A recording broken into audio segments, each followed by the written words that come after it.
আজি কলেজলৈ যাব ওলাই মোৰ লগত কিনো হ'ল দেখকচোন।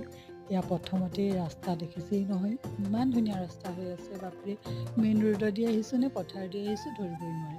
একে যেন আমি পথাৰৰ মাজে মাজেহে গৈ আছোঁ তেনেকুৱা হৈ আছে। ইয়াত যদি খেতিও কৰিম বুলি ভাবে একে কৰিব পাৰে।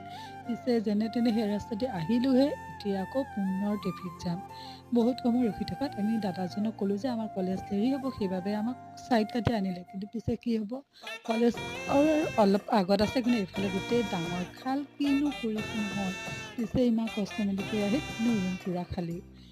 তাৰপিছত মোৰ কম্পিউটাৰ ক্লাছ আছিলে, তাকেই কম্পিউটাৰ ক্লাছত গৈ কৰিলোঁ। আজি পিছে মোৰ last computer class, next exam আছে আৰু বাকী এতিয়া জল্দি কৰি ল'লে যিখিনি কাম আছিলে।